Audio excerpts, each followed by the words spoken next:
What's up, people? Joe Winko here, your favorite Hawaiian guy, and this is my review on the most recent episode of the MTV series Scream.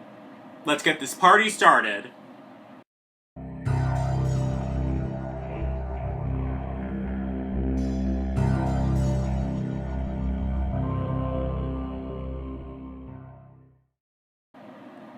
Okay, so spoiler alert if you're not yet caught up with the Scream series, or if you haven't been following it, they have the episodes posted on the MTV website. I'm not sure if they're going to have this episode posted, but the other 6 episodes, they have those posted on the MTV website. So you can check for yourself. I'll have the link to the MTV website in the description.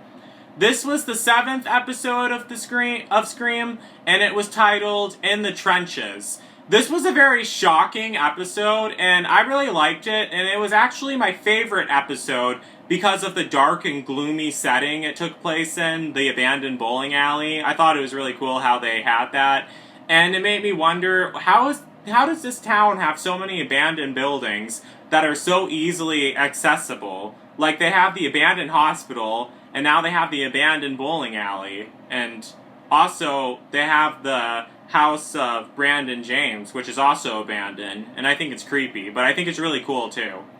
So, as you all know, Will was kidnapped and held captive by Ghostface, and just as I expected, the killer was using Will as leverage to get to Emma, and I thought it was really creepy. The killer is manipulating Emma worse than the killer manipulated Sydney in Scream.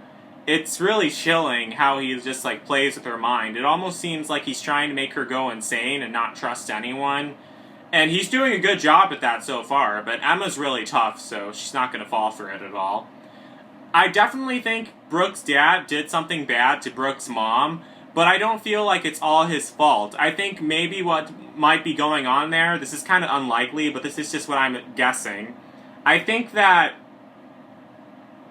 Brooke's dad, his wife was killed by Ghostface, and Ghostface is making him cover up and erase all the evidence.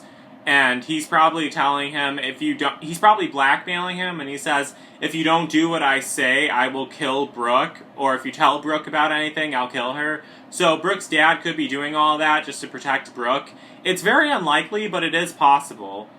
And eventually the reporter, Piper, she tells Emma that Will was kidnapped, and because she was there with Will when Will was turning over the video of Emma's dad and all the money he gave Will, the blackmail money.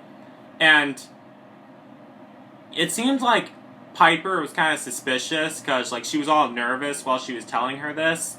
And when she brought Emma to the warehouse, and they saw like written on the, I don't think it was written in human blood, but like smeared on the walls was no cops. And I really think that Emma should have listened to that because, well, we'll get to that soon.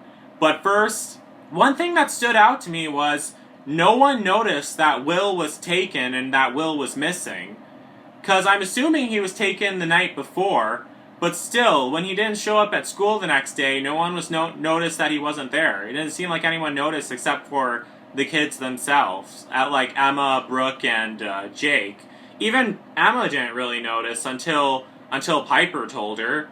So I thought that was kind of weird.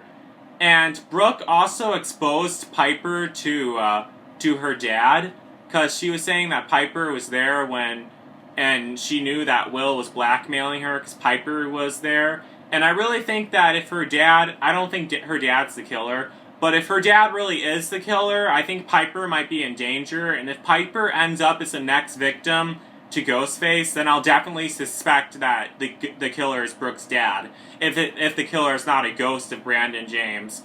But I kind of think that the killer is the same person who killed the 5 people back in the 1994 Lakewood massacre. But that could still be that could also be Brooke's dad, but we won't know until the end for sure. So Noah, Jake, and Brooke and Emma, they traced Will's phone signal to the abandoned bowling alley, and the killer was waiting there. And it's almost like the killer knew that Noah was smart enough to trace that. So I think the killer might be someone who knows Noah and someone who's close enough to him to know that he's that smart to figure out technology that good. But I think neither way, even if Noah wasn't able to trace Will's phone, I think the killer would have told Emma to come to the bowling alley anyway. But Emma brought all her friends with her. When they get there, they decide to split up, because it's Noah, Emma, Brooke, and Jake. They decide to split up. Emma goes with Noah, and Brooke goes with Jake, and I thought that was a really, really bad idea. And I don't think Noah is the killer at all. I really don't think he is, because the killer did try to attack him when they found Will tied up, and when Noah opened the door, the killer did lunge at him, but the killer didn't get him, though, because they were holding the door shut. And when I saw the killer behind Brooke, because in the trailer I saw Brooke turning around and screaming at something, when I saw the killer behind Brooke, I didn't think she would turning around screaming at the killer. I thought she was going to find one of the kids' bodies, one of the characters' bodies. I didn't think she would look at the killer. I was like, oh no, Brooke is a goner. But then Brooke ran off, and the killer didn't even seem to chase her at all. He turned his head and ran the other way.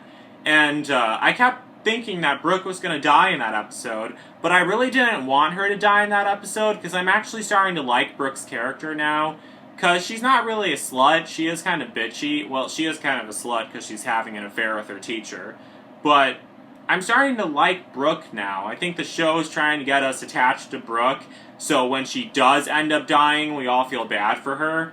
Because even back in episode 1, I thought she was going to die. When she went out to the garage and all the lights were turned off, I thought the killer was going to jump out and stab her. But also, the character Lorraine, who was the detective who suspected that Audrey was the killer, the sheriff said that she quit. And I was a little disappointed in that, because I really wanted to see Lorraine die in this episode. She didn't appear in this episode at all. But I really wanted to see Lorraine die, because I wanted it to be, because I highly doubt Audrey's the killer, and because also in the trailer for the next episode, we see Audrey being attacked by the killer, so I definitely don't think the killer is Audrey. I think it's one of the adults, or a ghost. I don't even think it's a ghost of Brandon James, but it could be possible.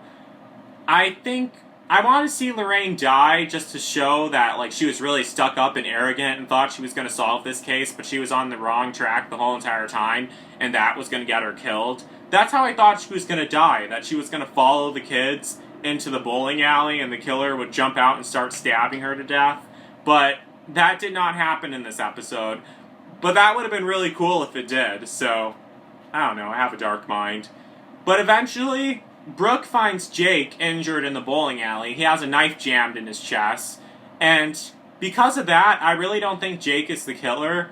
But if Jake really is the killer, and if he jammed the knife in his chest just to make himself look innocent, like make himself look like he was the victim, then he has a really disturbed and a really sadistic mind if he was harming himself to that extent to make himself look innocent. And I think he has serious mental problems if he really did do that to himself. But we don't know that yet. Eventually, the sheriff shows up, all the police show up, everyone in the bowling alley survives so far, and I really thought that Will was going to die from a stab wound injury, because he seemed really weak from it, but Emma taped him up with some duct tape, and somehow that managed to keep him alive.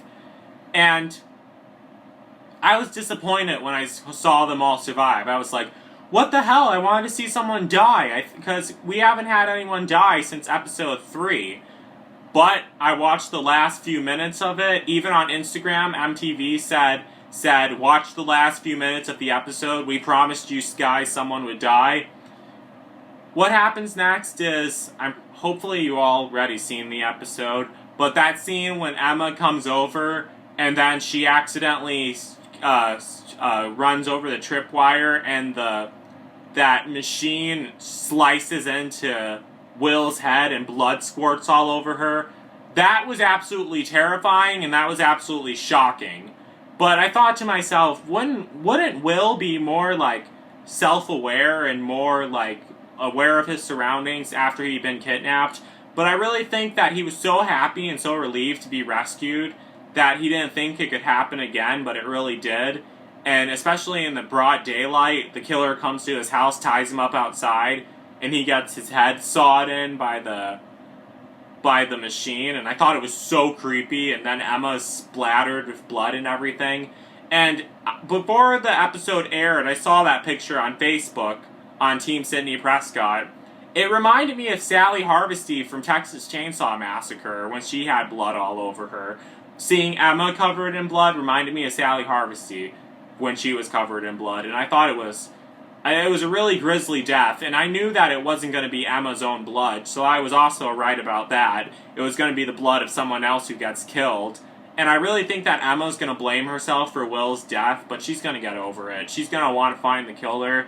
It seems like in the trailer for the next episode, everyone was all freaked out, everyone's all scared again because someone else finally died, and they all feel like their life is still in danger. And it looks like there's a party going on, and it looks like the killer's gonna crash the party and butcher a whole bunch of people. Just like the original 1996 Scream, but everyone at that party left, so I think that might happen in the next episode. Everyone left except for the main characters, and they'll be in danger. And I really think Brooke is going to get killed with the teacher she's having an affair with. I think they're both going to get killed together, like Jeff and Sandra from Friday the 13th Part 2. But we never know. And also, I think the sheriff is going to die, because we see in the trailer, we see the killer behind the sheriff, and he whacks the sheriff with I'm not sure what it was. It was like a metal bar that he whacks the sheriff with. So, yeah, it looks like it's going to be really good. And I'm really excited to see how the series is going to end, and really excited to see who will die next. I want to see the killer wearing his costume killing someone, but I'm pretty sure we're going to see that in the season finale. There's still 3 episodes left, though, and I'm excited to see them. So, yeah, that's it. That's what I thought about episode 7 of the MTV series, Scream. It's my favorite episode so far, but I think the finale episodes will probably beat that. So, yeah, make sure to comment and share your thoughts, because the whole point of my videos is to start a conversation with you guys. What stood out to you in episode 7 of MTV Scream? What stood out to you? And I'll comment back, and we can talk about that in the comments. So yeah, please make sure to do that. So don't forget to like, don't forget to comment, don't forget to subscribe, don't forget to follow me on Instagram, Twitter, and Facebook, and don't forget to subscribe to my main channel too. So that's it. Peace out, people.